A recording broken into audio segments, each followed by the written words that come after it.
So for how this presentation will kind of flow, I'll start with like the background around this project, talking about the motives and methods of the research. And then I'll go over kind of what we found in the results and then any conclusions or thoughts we've made about the results. And then at the end, I can answer any questions anyone may have. So for this project, we had two primary goals that we wanted to complete. The first one was to identify the perceived effects cannabis had on driving performance while on a high-speed interstate. And the second goal is that we wanted to answer ways to better understand how drivers' motor habits may change while in a cannabis-influenced state. So for our motivation, the reason why we decided to study the effects of cannabis on motor performance and practices is mainly due to the trends in recent years of cannabis becoming more accessible to the public. This is due to more and more states on the trend of decriminalizing the substance at a state level, either with the allowance of medical or recreational use of cannabis. And with this kind of ease of access comes more individuals misusing the substance, specifically while driving. This has shown in increasing trends in drivers testing positive for THC in their system. And previous research also indicates that many frequent users of cannabis drive within 2 hours of use, which is kind of around that time when the substance can kind of have its highest concentration and impact on a person. This malpractice of the drug can be especially problematic when the user is behind the wheel, specifically on a high-speed interstate road where the higher speeds gives drivers kind of less time to respond to either like merging vehicles, just heavy traffic, and much more. These higher speeds of motor vehicles also correlate to a higher severity of crashes. And also just there's little information about these kind of combination of the cannabis influenced drivers on like an interstate road that is published or available to everyone. So moving on to the methods for this research project, data was collected from 52 subjects in a study examining the effects of cannabis on driving performance. These participants, with an average age of around 23 years old, were occasional users with a minimum frequency of once every 3 months, but no more than 3 times per week, with the subject demographic being made up of an even divide of males and females, as seen in the demographic table. So for how the study was conducted, it consisted of 3 sessions, including a single screening session and 2 data collection and dosing sessions. During the dosing sessions, subjects were administered 500 milligrams of cannabis, being made up of either the placebo, 6.18% THC, or the 10.5% THC levels, with 10 minutes of ad libitum. And each dosing and data collection, as seen in the table, session consisted of 3 blood draws on the subject both before and after dosing, along with the additional blood draw after their simulated driving. And speaking of the simulated driving, subjects were given access to drive the NADS quarter cab mini sim, which I've seen in the picture, is sort of like a limited field of view, non-motion motor vehicle simulator. This mini sim collects the data and metrics used in the research, including the driving parameters, such as the driver's lane position, speed, and more, which were sampled at a rate of 60 hertz. So in this simulation, subjects were instructed to drive through 3 different simulated environments, including the urban, interstate, and rural road types. This specific project, as stated previously, will only be acknowledging the driver's time and actions while on the interstate environment. And with this interstate environment and data collection was kind of split into like 6 major events the driver had to go through, including getting onto the entrance ramp, merging onto the interstate, which went into a straightaway with 2 semi-trucks in the right lane, and then followed later by another vehicle merging into the interstate, and then followed by like kind of an open free kind of curvy road, traffic free kind of interstate curves, until the driver eventually was directed to take an exit ramp into a more rural environment. So, and then finally, for how this data was collected and analyzed, all these statistical analysis and visuals in the upcoming results section were done in Python, specifically the Jupyter Notebook environment. And in Python, both the 6.18 and 10.5% THC dose drives were combined at the subject level by their means, so that there's an easy one-to-one comparison between the placebo and cannabis drives. And prior research shows that there's little to no difference in the various levels of THC in a person, how it affects them, making the combination of the two doses suitable for this amplitude. And then for our metrics, our independent measure and focus was on 2 dosing conditions of placebo or cannabis, and the dependent measures that were compared between the two consisted of the SDLP or standard deviation of lane position, the motor vehicle speed and acceleration metrics, the magnitude of their driving errors, along with the turn signal usage and a number of lane changes that the driver did to help analyze kind of that second goal of analyzing their driving habits. So for the results, the first dependent metric we looked at for standard deviation of lane position, or SDLP, this metric is used to highlight kind of how well and precisely one is driving in their lane. To provide some context, the lower SDLP, the better the driving performance is. And the SDLP will always kind of have some variation. As while people drive and react to their surroundings, they'll have some minor shifts within their lane position, so the SDLP will almost never equal 0.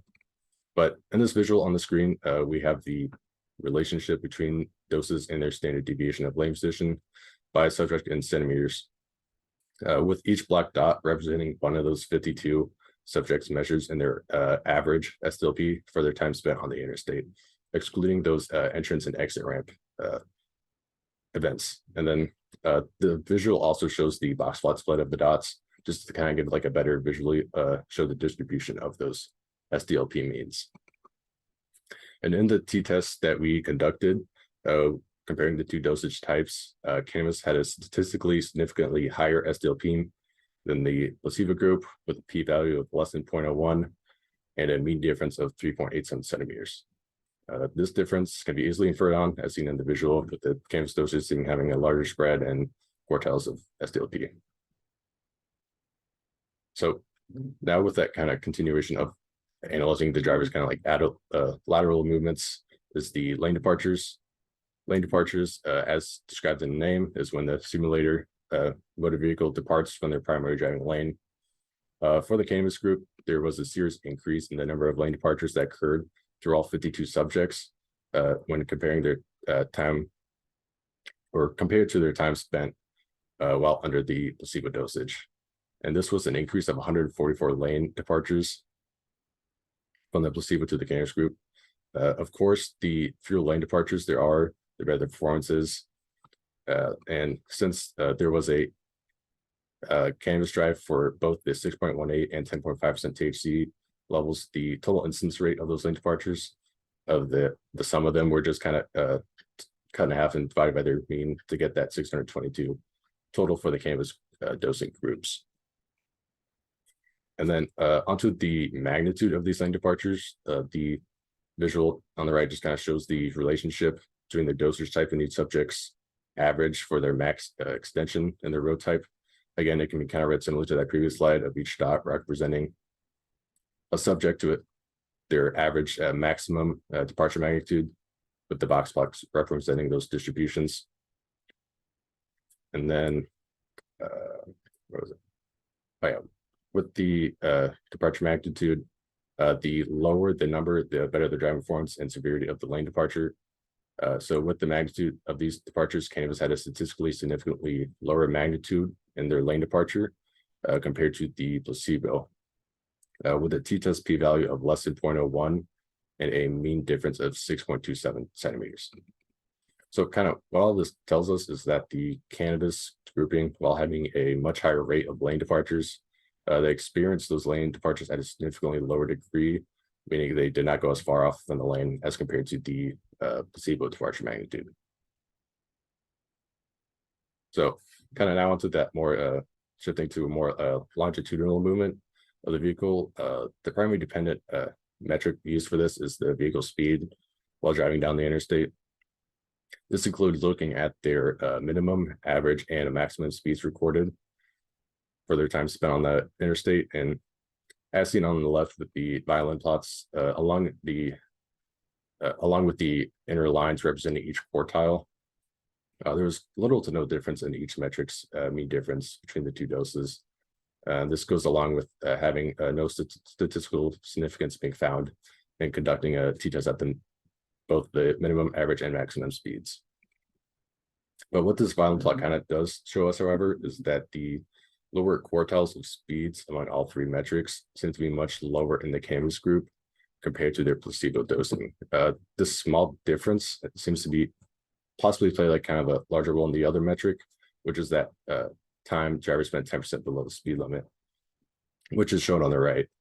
And here we have the density and distribution of the driver's time spent 10% below the speed limit while on the highway by their dosage. So in the visual, you can see that the density in the placebo condition is higher and that smaller percentage up till around 30%, where then the distribution then flips, the cannabis having a much higher share of the percentage all the way through.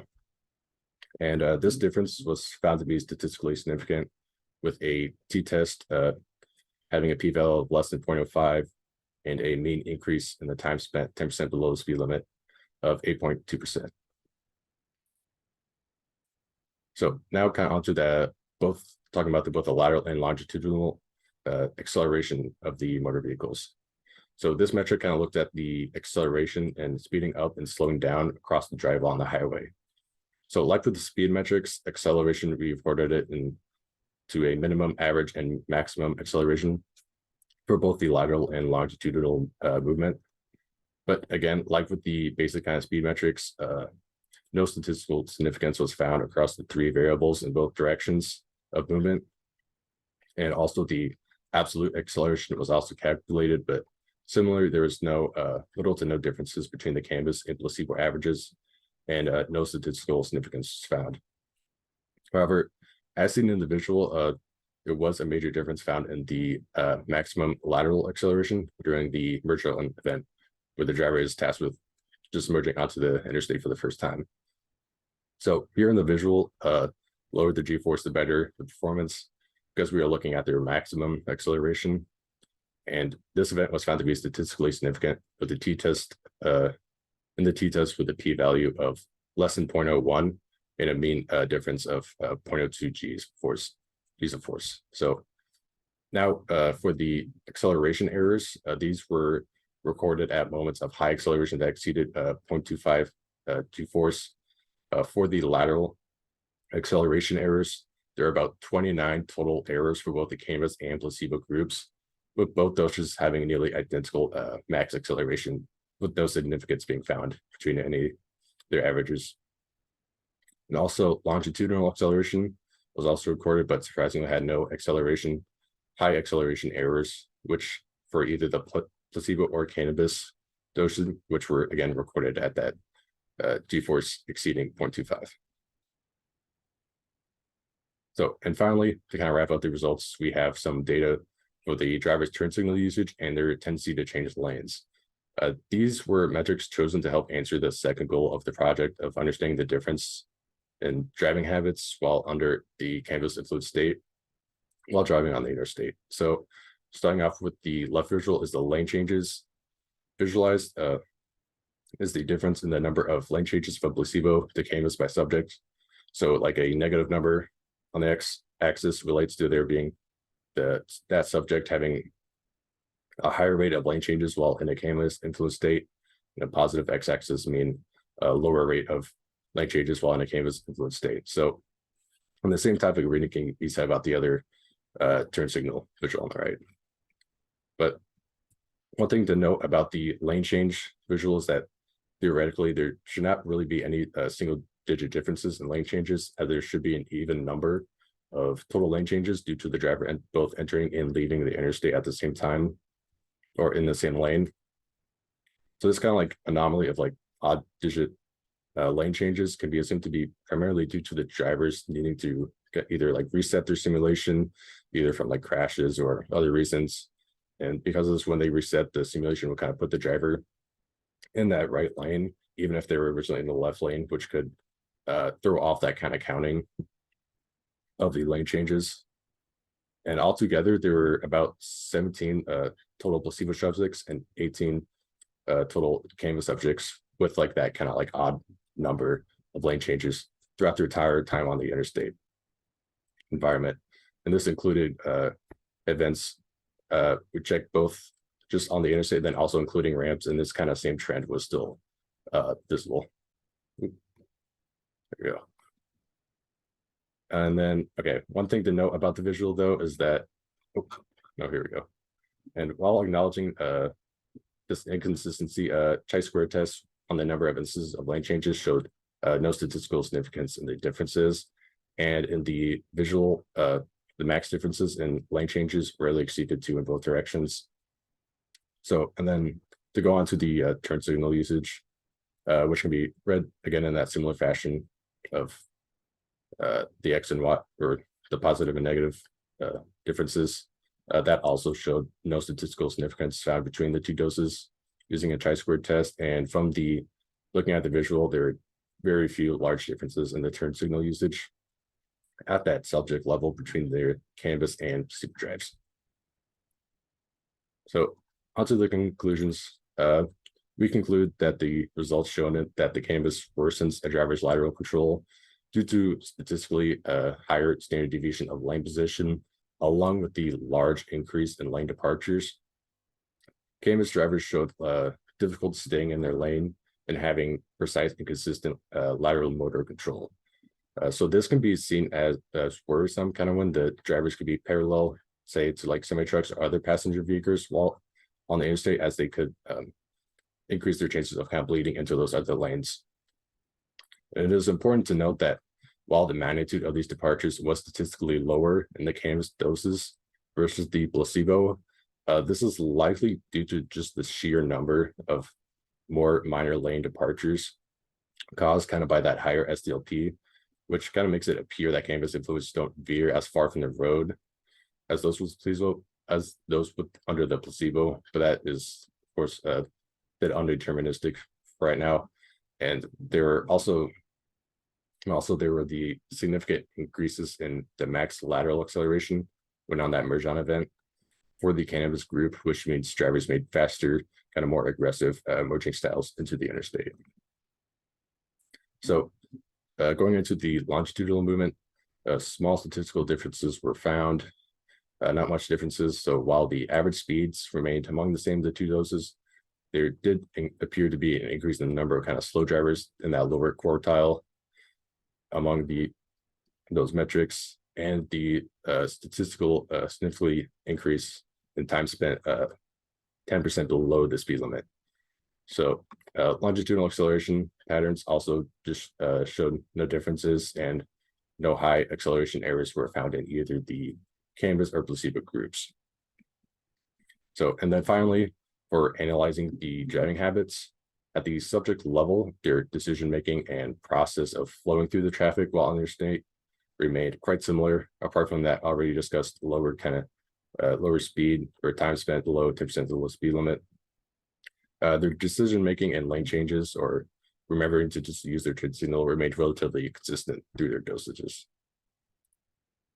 So moving forward, we'd like to expand more on the substances analyzed in this kind of setting. We have already started the process of comparing the effect size of cannabis to the interstate, on the interstate, to that of alcohol. And this is due to just alcohol being kind of like generally better understood by everyone and its effects on driving, along with it being an already kind of widely available substance that, of course, is illegal to use behind the wheel. So the goal of this upcoming paper is to compare how severe the cannabis influence values are when compared to an already known substance like alcohol that is known to substantially worsen driving performance. Also, just some general things. The project can now help bring new data to be used in a wide range of populations and purposes. It can be used to better inform those frequent users of cannabis mentioned previously in our motivation, who drive within 2 hours of use, and to try and decrease that incident rate of that.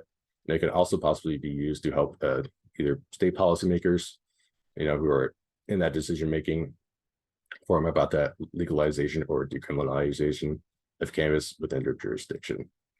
So overall, this project brought kind of more information to light about the effects of cannabis on motor performance and practices while on a high-speed interstate, and more research around this topic is already being in the works. So, thank you. Thank you, Cole. Very, very interesting work. Are there questions from anybody in the audience that I forgot to?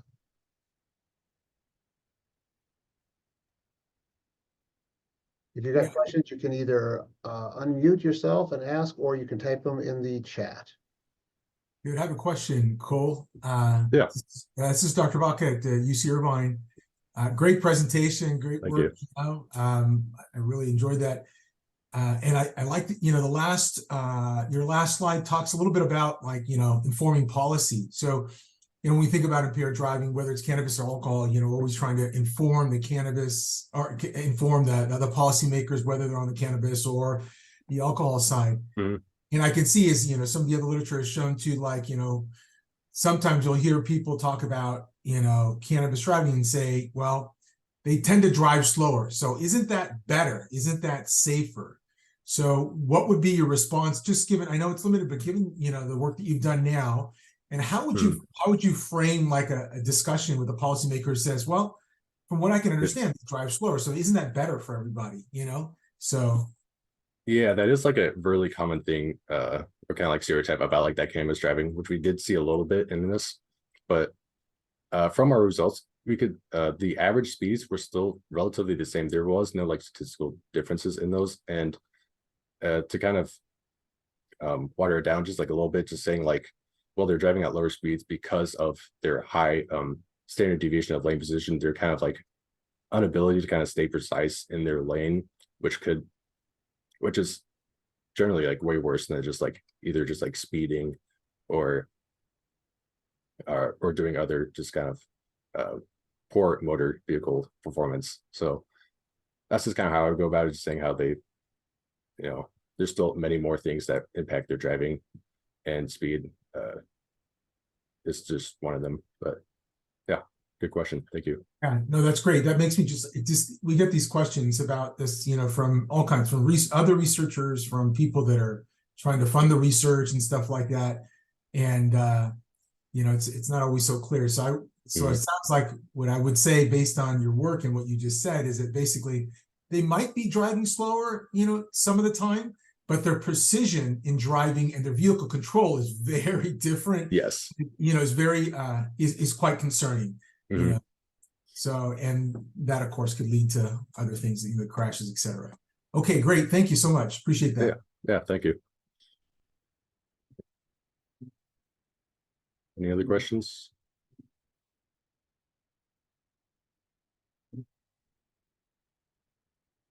Oh wait, is there something?